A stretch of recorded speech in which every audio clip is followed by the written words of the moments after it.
자, 안녕하세요. 반갑습니다. 여러분들에게 매일매일 새로운 소식으로 행복을 전해드리는 이도환입니다. 영상을 시청하시기 전에요, 구독과 좋아요 그리고 알림 설정까지 한 번씩만 부탁드리겠습니다. 자, 오늘은요, 제가 여러분들에게 조금 드릴 말씀이 있어서 이렇게 영상 촬영을 하게 되었습니다. 먼저 첫 번째로는 오랫동안 함께 해왔던 제가 지금 회사를 그만뒀습니다. 그래서 본격적으로 다시 전업 트레이더 생활을 하기로 결심을 했고, 제가 원래 전업 트레이더 생활을 여러분들도 아시겠지만 초보자일 때 빼고 12년 정도 해왔습니다. 12년 정도 전업 생활을 해오다가 개인적인 사정이 생겨서 전업 투자의 생활을 잠시 접어두고 회사를 다니면서 단기 투자와 스윙 투자 그리고 중장기 투자만 지속적으로 해왔었는데요. 앞으로는 여러분들과 함께 투자에 대한 방향성과 어떤 식으로 매매를 해야 결국 시장에서 살아남고 돈을 벌 수 있는지에 대한 팩트적인 원리와 근본에 대해서, 그리고 그 근본적인 투자의 방향성에 대해서 조금 도움을 드리고자 이렇게 채널명까지 변경을 하게 되었습니다. 그리고 앞으로 그러한 채널의 방향성으로 나아가 보려고 하는데요. 자, 그런데 지금 채널명을 보시면은 이도환이 아니고 지금 이도환으로 되어져 있죠. 제가 지금 오타가 났습니다. 오타가 나서 이것을 채널명을 다시 변경을 하려고 하니까 14일 뒤에 변경이 된다는 유튜브의 정책이 있더라고요.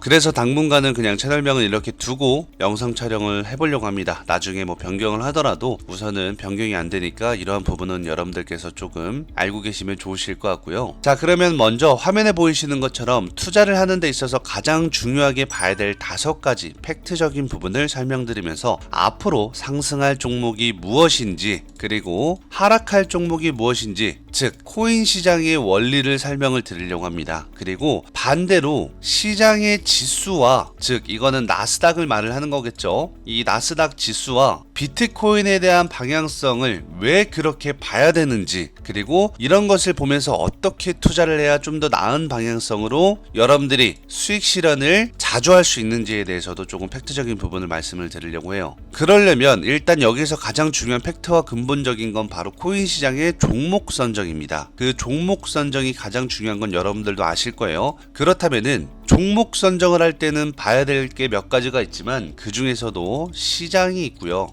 시장의 장세나 혹은 지수도 봐야 되고요. 그리고 여기에 마켓 타이밍도 중요합니다. 그래서 제가 이러한 언제 어떤 시기에 이렇게 종목 선정을 해서 투자를 해야 수익 실현을 할 수 있고 수익을 볼 수 있고, 특히나 여러분들이 좋아하는 단기 수익을 실현할 수 있는 방법들, 지금 하락장 안 좋은 시장에서도 수익을 낼 수 있는 방법들이 무엇이 있는지에 대해서도 설명을 드리려고 하는데요. 제 여러분들, 구독자 여러분들이나 시청자 여러분들이라면 아시겠지만 과거부터 근 3년 됐죠. 지금까지 코인 시장에 투자를 할 때도 가장 먼저 제가 보라고 하는 건 뭐였어요? 시장과 이 재료, 그리고 수급과 차트, 마지막으로 재무제표까지, 기업의 안정성까지 보라고 제가 분명히 5가지를 매번 지금 몇 년 동안 말씀을 드렸을 겁니다. 그렇다면은 그 중에서 오늘 알아볼 첫 번째 가장 중요한 카테고리, 바로 시장에 대해서 알아보려고 하는데요. 시장을 파악하는 방법을 알아야 여러분들이 알트코인이든 혹은 이 대장주인 비트코인이든 고래들이나 이 큰손들, 세력들이 종목을 어떻게 움직이는지, 그리고 종목을 움직이면서 시장의 유동성을 어떻게 가져가는지, 개인 투자자들은 왜 이 고래들, 일명 세력들한테 당할 수밖에 없는지, 이러한 부분도 좀 자세하게 설명을 드리려고 합니다. 그렇다면 여기에서 이 초보자분들이나 매매를 많이 안 하신 분들, 혹은 뭐 근 3년 미만으로 투자하신 분들은 아니 시장이 뭔데 뭔 상관이야, 그냥 숏과 롱만 잡으면 되는 거 아니야? 매수와 매도만 하면 되지, 이런 식으로 가볍게 생각하실 수도 있습니다. 하지만 이 비트가 무너지고 이더리움이 무너지고 각종 알트코인이 무너지는데 가장 근본적인 원인은 시장에 달려 있습니다. 그래서 시장 때문에 혹은 시장의 장세 때문에 먹을 수 있었던 퍼센테이지, 수익이 극대화가 안 됐던 경우도 많았을 거고요. 혹은 손실을 보고 나서 손절을 했는데 내 매매 기법이 왜 안 먹혔지? 다른 사람들은 매매 기법이 잘 먹혔는데, 이렇게 기법에 대해서 의심을 하셨던 분들도 계실 겁니다. 그래서 제가 뭐라 그랬어요? 항상 매매 기법보다는 시장을 우선적으로 봐야 된다라고 말씀을 드렸었죠. 우리는 이것을 코인 시장뿐만이 아니라 거시적 경제의 관점과 그리고 미국 나스닥 지수 및 다양한 경제 지표들까지 전부 다 면밀히 살펴볼 필요가 있습니다. 그래서 먼저 이 나스닥 지수의 원리에, 그리고 이 나스닥 지수와 상반될 수도 있고 혹은 디커플링 반대로 갈 수도 있는 이 경우의 수가 있거든요.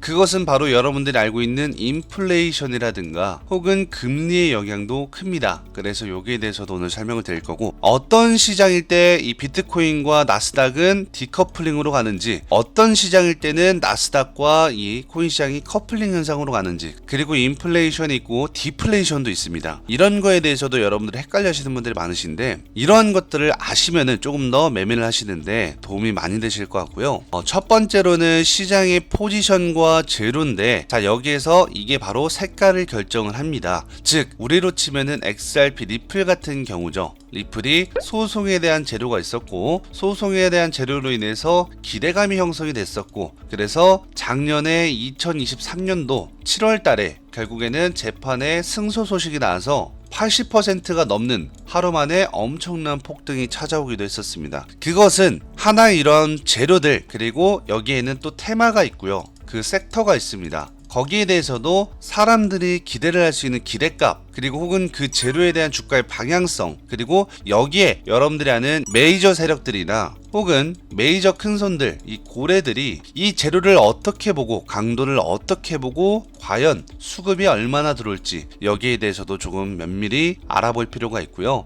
그리고 여러분들이 가장 중요한 기술적 분석, 그래서 뭐 지진이 저항이니 뭐 그런 말을 많이 하셨잖아요. 그게 바로 차트인데, 그것은 차트만 보는 게 아니라 재료의 강도와 같이 봐야 됩니다. 그래서 종목 선정이 가장 중요하고요. 왜? 종목 선정에 재료와 강도가 포함이 되어져 있기 때문이고, 여기에 매매 타이밍 그리고 마켓 타이밍이 가장 중요한 높은 비중을 차지합니다. 그것은 바로 여러분들이 매수와 매도 혹은 롱과 숏 포지션에 진입을 하는 데 있어서 가장 중요한 타점이라고 보시면 되겠죠. 그래서 이러한 거, 그리고 가장 중요한 거 하나가 또 있다면, 이 세력이라고 표현하는 고래들, 즉 여기에서도 메이저 세력과 혹은 메이저가 아닌 조금 우리가 조막손이라고 표현을 하죠. 뭐 각 기업의 대표들이나 혹은 이 글로벌 운용사들처럼 이 메이저 세력이 아닌 그냥 대표나 이 조막손 세력들이 움직이는, 즉 기관과 운용사 혹은 외국인처럼 이렇게 메이저 수급이 있고요. 조막손처럼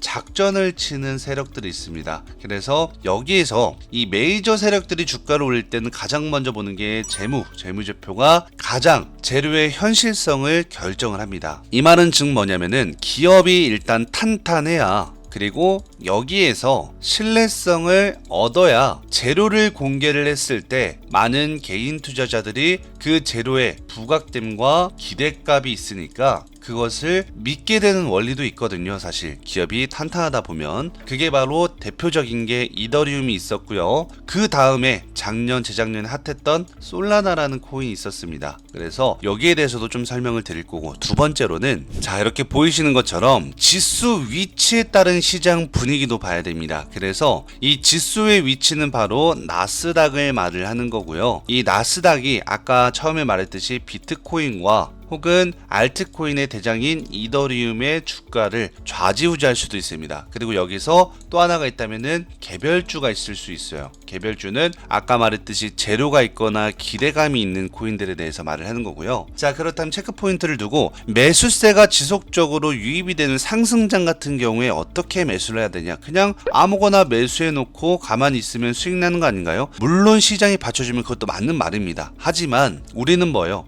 투자를 할 때 수익을 극대화를 해서 퍼센테이지가 단기적으로 높은 수익률을 추구하잖아요. 그리고 솔라나 같은 경우에도 예시로 들어보면 누군가는 작년에 10% 먹고 나왔대. 누군가는 작년에 50% 먹고 수익 실현을 했는데 누군가는 300%를 먹었고요. 누군가는 반드시 500%도 넘게 수익 실현을 해서 우리가 일명 말하는 뭐 10억 이상, 지금 대한민국 평균 10억 이상 현금을 들고 있으면 부자에 속한다고 합니다. 뭐 상위권 말고요. 그냥 일명 평균적인 관점으로 봤을 때 10억 이상 자산을 소유하고 있으면은 부에 축한다고 해요. 그래서 이렇게 부를 노릴 수 있는 퍼센테이지, 그 수익률을 극대화시킬 수 있는 것들이 많이 존재를 하는데, 그러한 상승장에서 가장 먼저 봐야 될 거는 뭐예요? 상승 종목의 유형을 봐야 됩니다. 그래서 미래 지향성이 있고요. 그 지향성에 따라서는 중대형주와 중소형주로 나뉜다고 제가 기재를 했는데, 여기서 말하는 중대형주는 뭐냐면은 일단 비트코인이 대형주라고 칠게요. 비트코인이 대형주면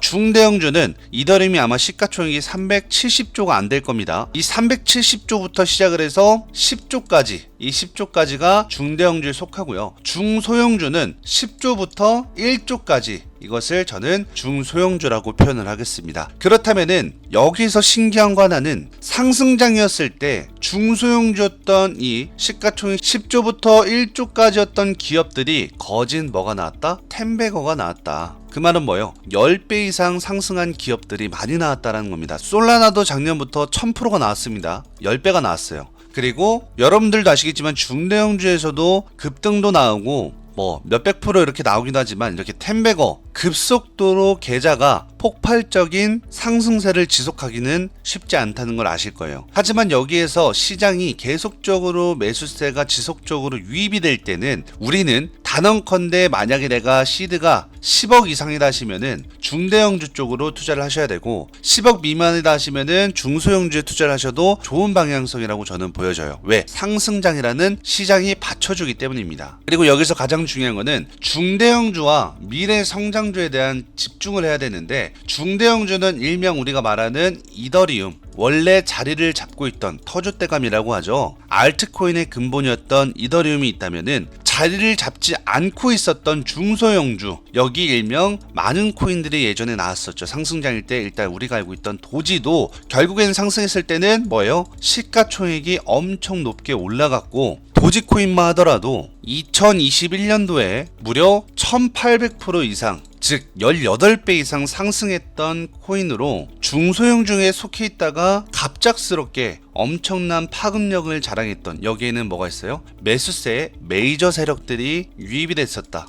그리고 그 메이저 세력 중에 한 패였던 사람, 바로 일론 머스크죠. 일론 머스크로 인해서 지금 밈코인들이 엄청나게 급등을 하고 있고요. 물론 여기서 시드가 적다면 이런 것도 투자를 해볼 가능성이 있지만, 저는 여기서 근본적인 거는 미래 성장주에 투자를 해야 된다는 것입니다. 그게 바로 근본적인 게 이더리움이 있었고요. 그리고 솔라나라는 코인이 있었습니다. 그리고 여기에 뭐 리플도 있었고요. 근본적으로 앞으로 기대감이 형성이 되면서 시장 혹은 기업의 성장성이 혹은 모멘텀이 지속적으로 폭발적으로 성장할 수 있는 기업에 메이저 세력들은 뭐를 붙여요? 재료를 갖다 붙인다. 재료를 갖다 붙이고 여기에 자기네들의 수급을 조금 이용해서 시장가로 매수를 하고 급등을 시켜 놓으면, 그리고 여기에 기자들을 동원해서 일명 찌라시라고 하죠. 언론사나 언론 매체 찌라시를 뿌리면 모든 개인 투자자들은 달라붙습니다. 그리고 이미 메이저 세력들이 돈을 써놨기 때문에 주가는 계속적으로 폭발적으로 상승할 수밖에 없고요. 그렇다면 반대로 지금 같은 시장, 매수세가 부재거나 하락 추세인 지금 같은 시장에서는 뭐를 해야 되냐? 테마주가 부각이 됩니다. 일명 중소형주도 아니고 중대형주도 아닌 시가총액 1조 미만, 이것을 저는 바로 그냥 잡코인이라고 표현을 하겠습니다. 잡코인들이 테마주를 부각시키면서 엄청나게 상승을 합니다. 지수는 하락을 하는데 명분을 잡고 재료를 갖다 붙여서 뭐예요? 테마를 형성을 시키고, 그 테마가 형성이 되니까 섹터가 탄생이 됩니다. 예를 들면은 메타버스, 여러분들 많이 들어보셨죠? 혹은 뭐 AI 테마라는 건 많습니다. 뭐 웹3 테마들은 많은데, 자, 여기에서 최근에는 AI 테마가 유행을 탔고요. 그 전 세대는 메타버스라는 테마가 테마주들로 부각되면서 엄청난 급등을 했었습니다. 이것은 바로 시장이 안 좋을 때, 매수세가 부재일 때, 즉 이 매수세라고 하면 메이저 세력을 말합니다. 메이저 뭐 운용사라든가 혹은 기관 투자라든가 일명 검은머리 외국인도 있습니다. 차명 계좌를 이용해서 비트코인을 엄청나게 매수를 하는, 혹은 알트코인들을 엄청나게 매수를 하는 이 외국인, 그리고 여기에 또 하나가 있죠. 바로 불법 시장에서 자금을 엄청나게 세탁하는 많은 세력들이 존재를 하는데, 자, 반대로 하락장일 때는 아까 말씀드렸던 메이저가 아닌 조막손들이 테마주를 건들면서 급등을 시켜버립니다. 왜? 시가총액이 1조 미만이기 때문에 대부분 뭐 5천억, 3천억, 뭐 많아봐야 7천억, 이 시가총액 1조 미만짜리들은 중견들 혹은 우리가 일명 명동 사채꾼처럼 이 조막순 세력들이 좌지우지하기 쉽기 때문에 시장이 안 좋을 때는 바로 조막순 세력들이 테마주를 이용해서 테마주를 뉴스를 갖다 붙이고 테마를 형성시키고 여기에서 지수 하락을 명분으로 테마 종목들이 간혹 많이 상승하는 경우가 있습니다. 그래서 올해 같은 경우에도 그게 존재했던 게 코인 시장에서는 이것은 나스닥이 지수를 상승시키면서 다 같이 상승장으로 가긴 갔었지만 반대로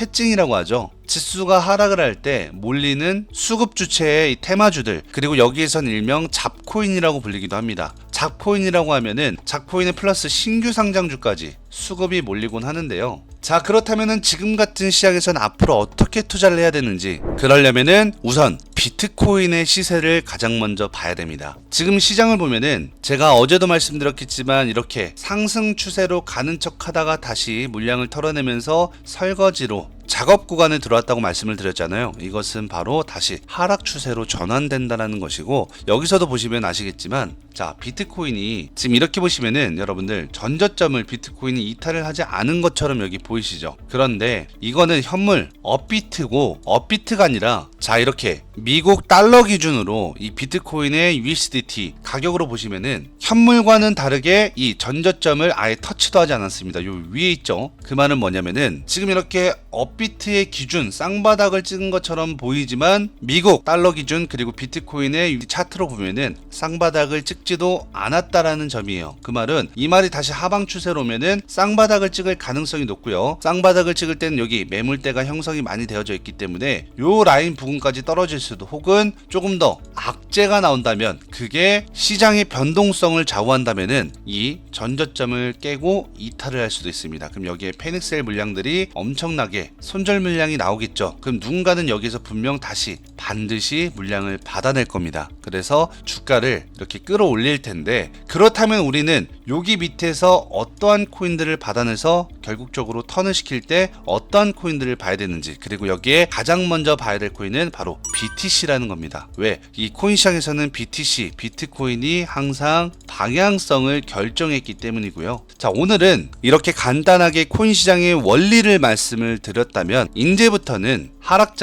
하락장에서 다시 상승장으로 넘어갈 때 봐야 될 관점들과 왜 비트코인을 보면서 알트코인에 투자를 하더라도 반드시 비트코인이 중심이 되어야 되는지, 그리고 거기에서는 어떠한 알트코인을 투자를 해야 될지까지 다음 시간에 설명을 좀 드리도록 하겠습니다. 오늘은 좀 영상 길이가 길어졌기 때문에 오늘은 여기서 이만 종료를 하도록 하고요. 앞으로는 여러분들에 대한 투자 방향성과 시장에 맞춰서 어떻게 이 비트코인과 알트코인들의 대비를 해야 되는지, 대비를 안 하면 결국에는 뭘 해야 된다? 손절에 따른 대응을 해야 되기 때문에 대응 전에 우리는 미리 대비를 해서 손실이 아닌 수익 실현으로 차익 실현을 할 수 있게끔 제가 앞으로 도와드릴 테니까요. 여러분들한테 원하는 거 아무것도 없습니다. 다만 그냥 구독과 좋아요 버튼 한 번씩만 누르시면 좋으실 것 같고요. 자, 오늘 여러분들 여기서 영상을 종료를 하도록 하고 다음 시간에 또 더 많은 내용들과 더 많은 자료들로 다시 찾아뵙도록 하겠습니다. 여태까지 영상을 끝까지 시청해주셔서 정말 감사합니다.